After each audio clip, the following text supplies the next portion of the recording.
The girl was yelling, "Grease my cock," up and down Decatur Street to strangers. Yes, hey y'all, Jamie here, proud 56-year-old trans woman from New Orleans. So, where last I left off, y'all, not good. I had had my right breast implant removed. This was November, middle of November, and mid to late November, I'm sorry. And I had had my breast removed that day, and I got home. This was 45 minutes after I had woken up in recovery. And there's a message on my answering machine, and it's from my Uncle Daryl, my mom's youngest brother. And he's telling me, "Well, kiddo, I hate to leave this on your machine, but your mama died. And she was dead for a few days before they found her. And they just found her body like the day before or something like that. And they had contacted him. So he asked if me and my sister Daphne, or if my sisters, I'm sorry, my sisters Daphne and Deanne, if they could meet up with, all of us meet up at our mother's townhouse the following day. Now, my sister Deanne at the time, for survival's sake, had written a few hot checks in Gonzales, Louisiana for groceries and gas. It literally was for groceries and gas. It was not like to be grand or go shopping for fun shit or anything like that. It was survival. And she got busted for it. They put her in jail. So, small towns.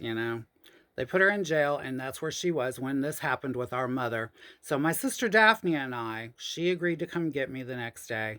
My sister Daphne came and picked me up, and we go over to our mother's townhouse in Harahan, Louisiana, right? And so, our uncles are there. Now, my Uncle Daryl had never seen me as Jamie before. The last time the man had seen me, I was 12, I think, 12 or 13 the last time he had seen me. Yeah, he had not seen me at all, you know? And so he's standing there, and my uncle Danny, not, yeah, my uncle Danny was in the bathroom when we first got there. So my Uncle Daryl is looking at me and my sister Daphne, and he's talking to Daphne, and he's like, "Good to see you, kid." And he's smiling. He smiled at me. Like, he looked at me and smiled and kind of nodded his head, like, "Hey, how are you?"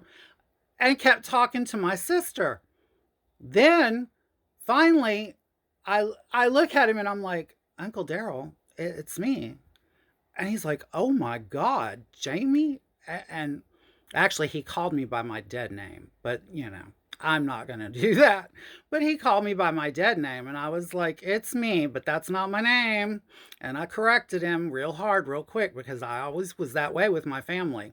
Listen, as a trans person, I can tell any young trans people out there, with your families, you only get the respect that you demand and command, okay? They will not automatically jump on board with the names and the pronouns, and that's shit that you've got to really make sure that you demand for yourself. Like, set your boundaries hard. And so I did, and he got on board like right away. He didn't contradict me or anything like that. So, while my sister Daphne is talking with our uncles downstairs, I excused myself and I went upstairs to my mother's bedroom. I told them that I needed a moment for myself. And the truth was, y'all, I knew that my mother had a nightstand full of toys. I was a nosy little kid. What can I tell you? So I knew my mother was a freak. Yes, sexually, my mother was a freak, just like all of her kids. Okay. So, yeah. Um, I go in there, and in the nightstand, there's her vibrator with all of the attachments and toys and, the little games and all of this stuff, right? I didn't want my mother's brothers to see that shit. She would have been horrified. Like, she would have been severely embarrassed for that to have ever been seen. And even though her last words to me were "fuck you," and my last words to her were "fuck you too," I was not going to disrespect my mother like that, right? So, anyway, the funeral rolled around. I didn't go to it. They asked me to cut my hair and show up as a boy for her funeral out of respect. I didn't go to it. I had a major panic attack the day of the funeral. I was going to show up as myself and just fuck them. I didn't. I didn't. I couldn't go. I had a massive panic attack. Like I was balled up in the fetal position for hours. So I did not go. Now, y'all, in December, Mickey and I left Laplace, Louisiana, and we moved over to New Orleans, back into the French Quarter on Decatur Street, right? And we got this fabulous apartment, had a big wide balcony on Decatur Street, right across the street from the French Market, right?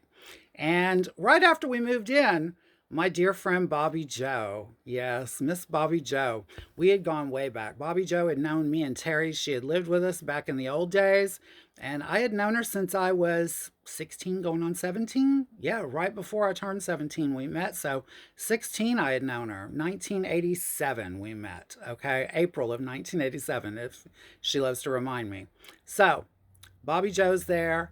And we had a couple of other friends come over and we were drinking and smoking weed and we're out on my new balcony and we're having a good old time, y'all. And the next thing I know, there's tourists walking up the street and they are, hey, all drunk and everything. And Bobby Joe starts screaming at him at the top of her lungs in a real deep voice, grease my cock, grease my cock, at these tourists.